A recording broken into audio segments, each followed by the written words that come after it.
This program was made possible by funding from Desert Program Partners, local viewers committed to local programming. Common but often unseen, cancer strikes nearly 1 in every 10 adults. If it hasn't happened already, it's likely that someone you know will get cancer. A neighbor, coworker, a family member, or you. Cancer patients face countless tests, grueling treatments, emotional highs and lows, worry, and occasional joy. This usually happens out of sight and out of mind in doctors' offices, clinics, and homes. Most people have no clue what this journey is like. Michelle Kirlew and her family want to change that. How you doing? To reveal what happens behind those closed curtains and doors. You busy today? Or will be? We both were married prior. So Trevor was Michael's and Maddie was mine. We've been very open and honest with them. And I don't want them to ever think that I lied to them. And since we don't know the outcome, we've never done this before, I hope I get it right. So we've tried honesty. It's Michelle Kirlew, 12772. Yep. We've toned it down. We don't talk numbers or percentages with them, but they all know that most likely that this cancer is going to kill mommy. But we've never lied to them about it or the fact that it can, or we just don't talk about the numbers. When pancreatic cancer spreads beyond the pancreas and enters the liver, the prognosis at that point is really, the goal of treatment is palliation, meaning eventually this cancer will take her life. Most people live with cancer of the pancreas when it spreads months to a year to 2 years.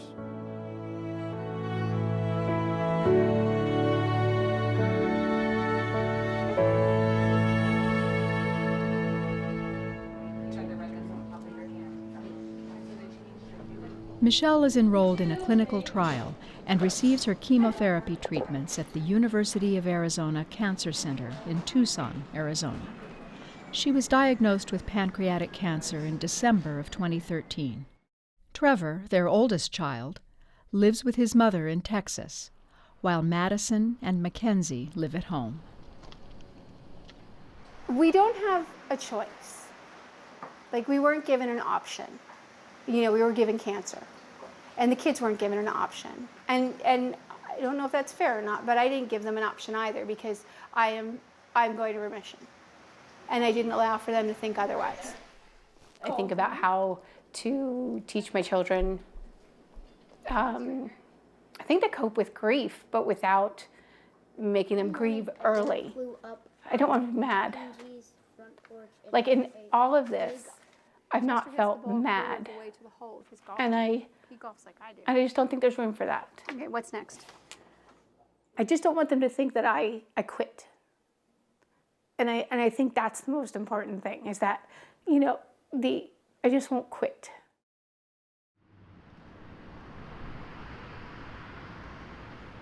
You know, you hear people say that she beat cancer or they beat cancer, you know, but then you think, you beat it, but you died. Like, how did you beat it?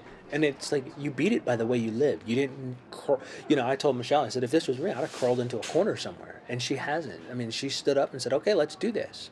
You know, let's dance. And then she went out and she danced, and then she went on a hike, and she took her kids here, and she did that. And she hasn't changed. And she's beaten it. For nearly 10 months, Michelle's experimental chemotherapy seems to be working. However, right before Christmas, as she neared the anniversary of her diagnosis, blood tests show a sudden, worrisome spike in her cancer markers. I'm a bit frustrated thinking it's a year later and I feel like I'm in the same place. Mom, isn't it perfect? So we're kind of celebrating that you've lived a year longer, and at the same token, I'm like, okay, well, the second year we have to do more, or we have to fight harder or different or something like that. Free hugs. Free hugs all day long? Mm-hmm. Yep. I think it's been hard on the family, and I feel bad. And like even coming up to like the holidays or what have you, I'm like, it would have been way cooler if we got like maybe diagnosed during tax season. Like, you know. So what I really want is I want my children to understand the whole meaning of Christmas, and it's not the gift, it's the giving.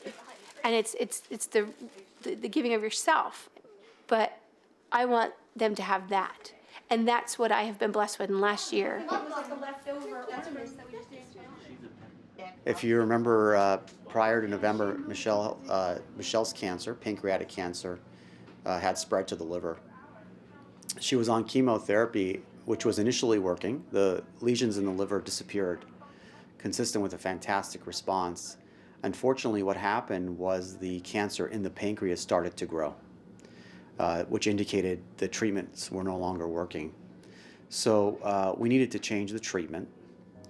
Because the growth of the cancer was focused in the pancreas, we decided to change the treatment, primarily focused on delivering treatment straight to the pancreas.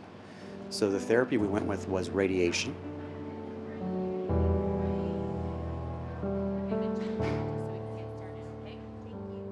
I think I was getting frustrated about being stable. At 42, stable is not going to be good for me. Remission is what's going to give me a longer life. Chemotherapy will give me a great opportunity to have plenty of time to explain to my children as I'm going to die.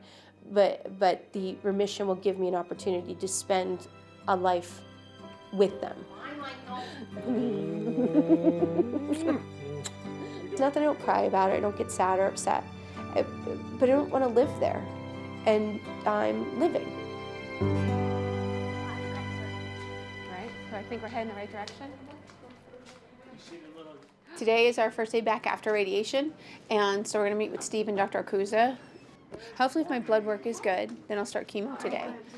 If not, it might just be fluids, if I can get them, and then next week we'll start chemo. Good to see you. How have you been? I've been great. I hear the pain is much better. Yeah.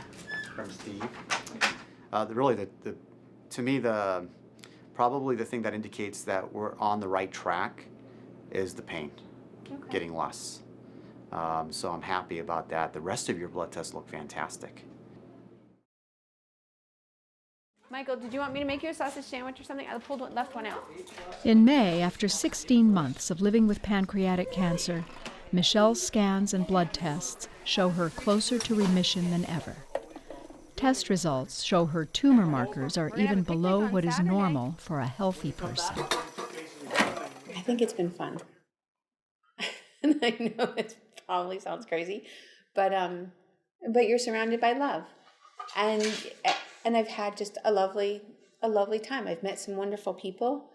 I've had the opportunity to really grab a hold of my marriage and my relationship with my children, and to celebrate the most important things and learn what the most important things are. I'm jealous of old people. I really am. There was this man getting out of a car, and he was walking so slow, and boy, I was jealous. I'm like, because he just had his whole life, you know. Final, like a 78. I've always known that Michael is fantastic, and my kids are wonderful, and I've always known that my friends were just unbelievable. To have everybody be marvelous and loving all at once, there's so much joy in my life. I just everything, you know, the flowers are prettier and the birds are more brilliant and everything. You get to, you know, you want to soak up as much of every memory as you can.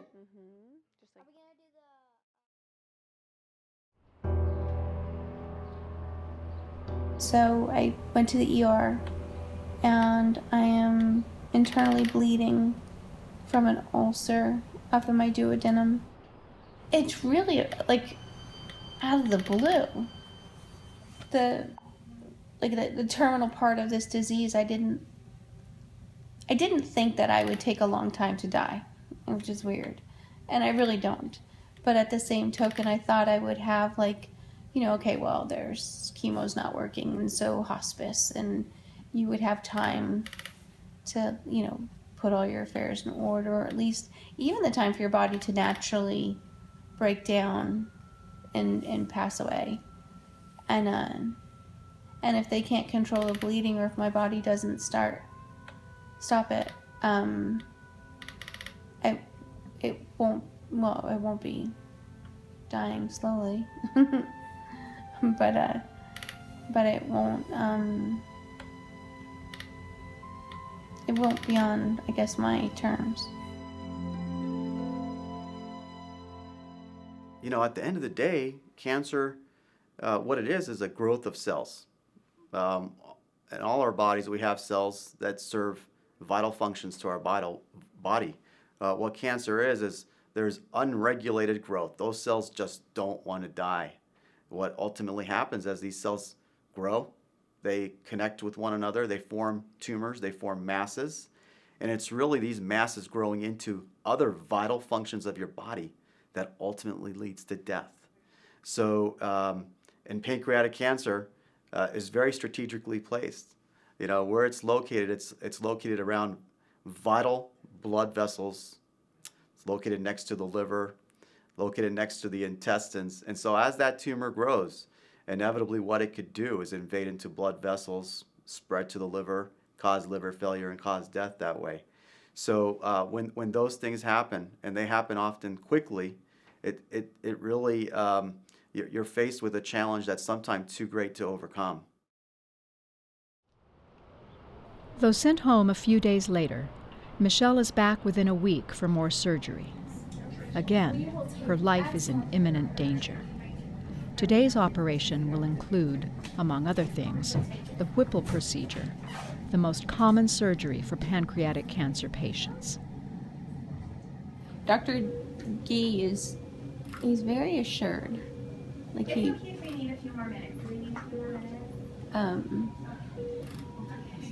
but when he came back yesterday and he's like, if we're gonna do it, let's just do it now. And it's funny because that's how Michael and I got married. Let's get married. So it kind of made sense, and at the same token, I was a little frightened by the push. Like Wednesday seemed like a decent day to have surgery, but Saturday sounds like a good day too. And so I think I'm okay. And the faster the better. You know, the tumor markers are down and I'm bleeding, so they'll find it and they can get it all. So maybe it's a blessing in disguise. Okay, hold on.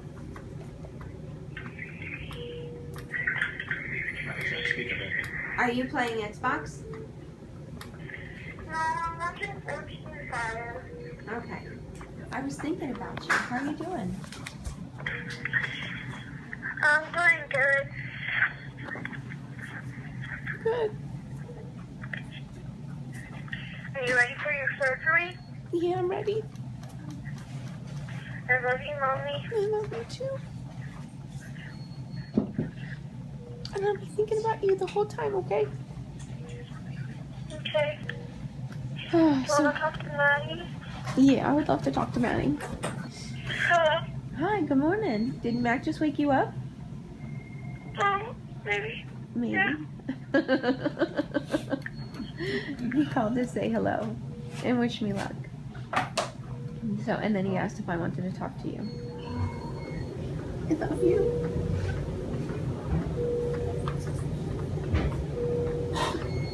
And I can't wait to see you later on today, okay? Okay. 2 weeks, honey. 2 weeks.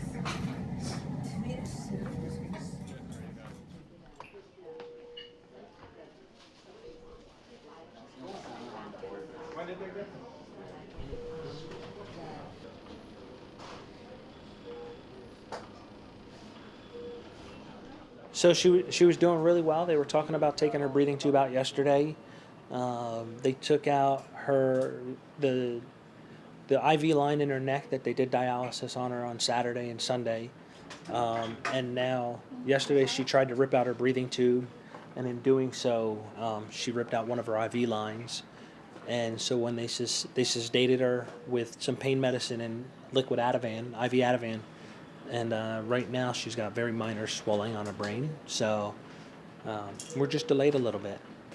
We'll be all right. We just, instead of breathing tubes coming out today, it'll have to come out tomorrow or the next day.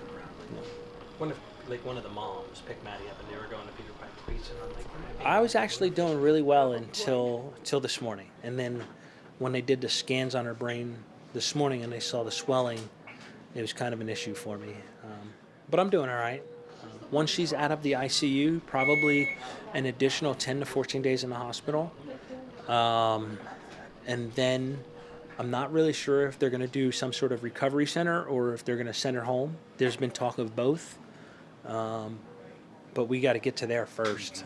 She's still got a pretty uphill battle right now, especially with the setback that we had this morning. But at least probably another 2 weeks. 2 weeks turns into 6 before Michelle can be released from rehabilitation, but she's going home tomorrow. The surgery removed all her visible tumors, and blood tests show normal cancer markers. You know, it's like I tell everyone, I'm like, it was like a Hail Mary, and they caught the ball. And it's so like, that's the exhilaration of like, oh my God. Like, you know, I was dying and I'm alive, and it's just, I'm in awe, you know, and I feel truly like it's a miracle, and I feel blessed. Dr. G, her surgeon, basically told her she would die in a couple days if they didn't do this surgery. So she was about 24 to 48 hours out from dying. He brushed his teeth. Technically, I'm cancer-free. Sorry. So, but he said he got all the boundaries and they're all clean, so technically I'm cancer-free. Now, it gives me time to stay cancer-free, and it also gives me time to build my strength so that I can fight again. So it's really awesome. Looking at the numbers, I didn't think she would ever get there. I'm thrilled. The thought of spending the next 50 years with this woman is just makes it all worthwhile. I mean, the last 10 have been a joy. I can't expect the next 50 to be anything but amazing. You have the same blood type? Yeah, B positive. After 8 weeks recovering at home, the family prepares for next week's Thanksgiving dinner. Since the surgery, Michelle now has diabetes and receives insulin shots. Her tumor markers have risen alarmingly. You know, I wake up high as a kite every day because I'm alive, and I'm very excited about that. You know, and the kids are, you know, I get to kiss them goodbye to school, and they smile when they come in the door, and everything is good. So I think the reality of the disease has definitely left an impression, but I have not given up. I haven't changed my mind about how to live my life, in spite of maybe having a shorter life. That's still all it is. My antigen 99 went up about 1,100 points. So there's a good possibility that the cancer's returned. I went for an MRI and a CAT scan, so we'll get the results tomorrow to find out if there's anything growing.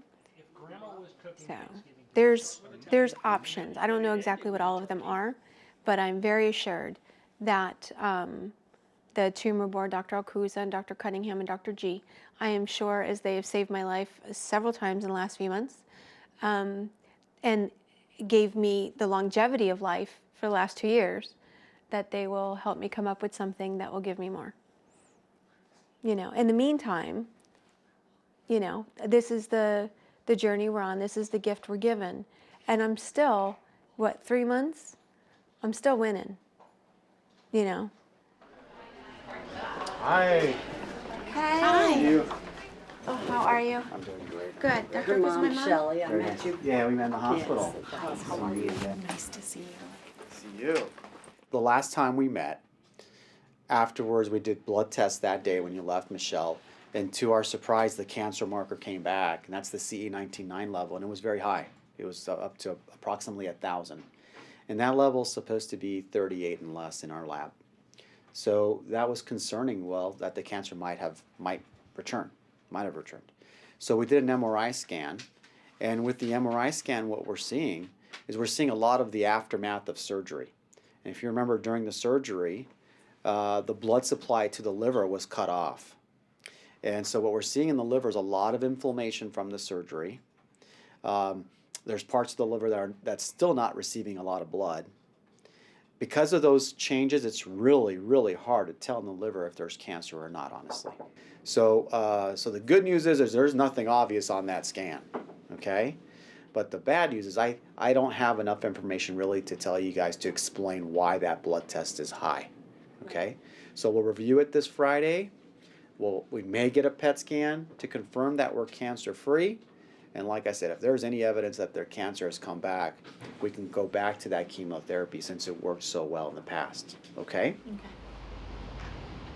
Okay, so we just got out of the doctor's office with Dr. Akuza. All right, they did not find anything. The scans are inconclusive. They don't see anything there, but as of today, you know, it's fabulous news. Yes, it's awesome news. I love you. When you're dealing with cancer as a patient, unfortunately, cancer doesn't let up. Even when you think you're in remission, there's always that thought that it can come back. And certainly pancreatic cancer, of all the cancers, has the highest chance of it coming back. So from a provider end, there's nothing more frustrating than when the patient's looking you in the eye and asking you, is the cancer gone? And you don't have the studies to reliably answer that question, quite honestly. You know, and so all you can do is be honest with the patient and tell them, as best we can tell, we don't see anything, but yeah, this rising cancer marker is very concerning. That's all you can do until we hopefully develop better tests, better methods.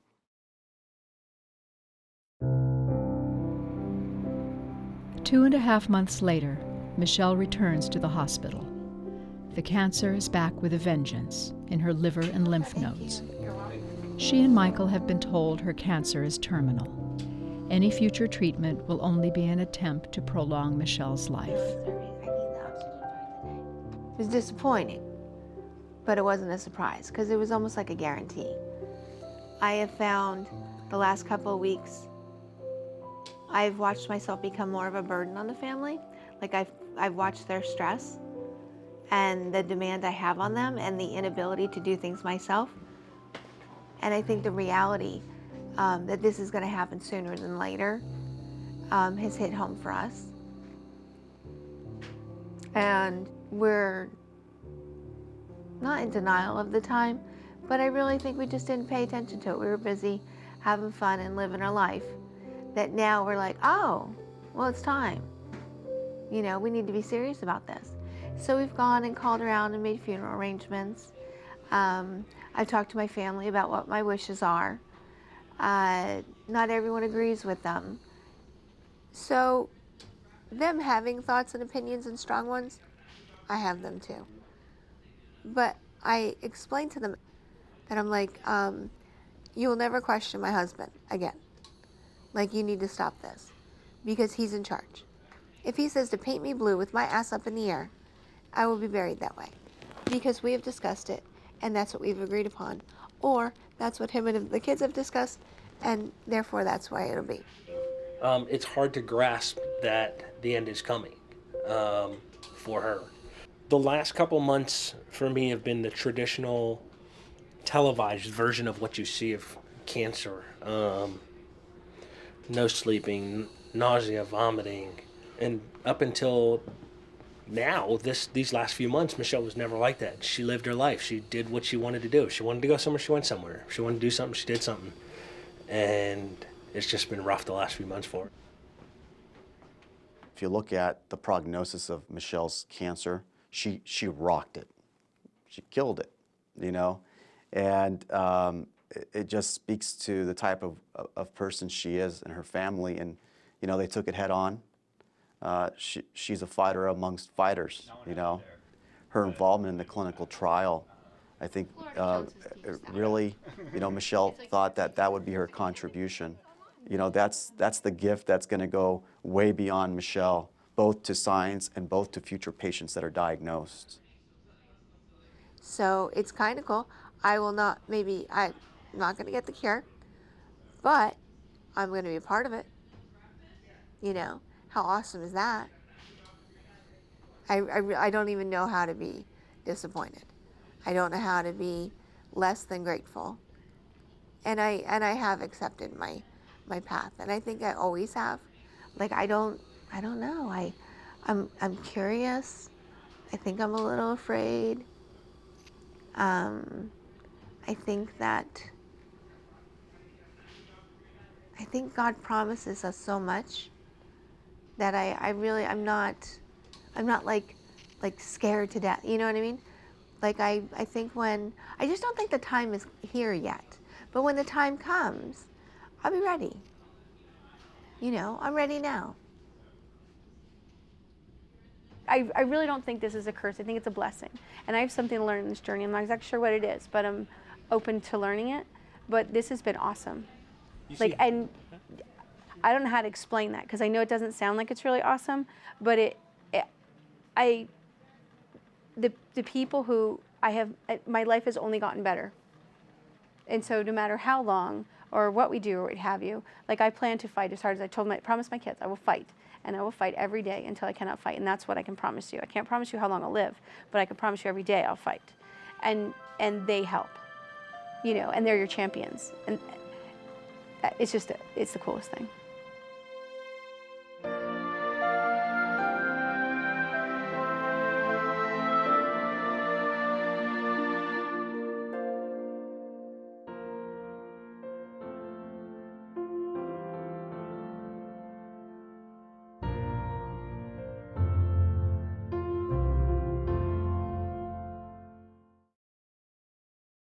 This program was made possible by funding from Desert Program Partners, local viewers committed to local programming.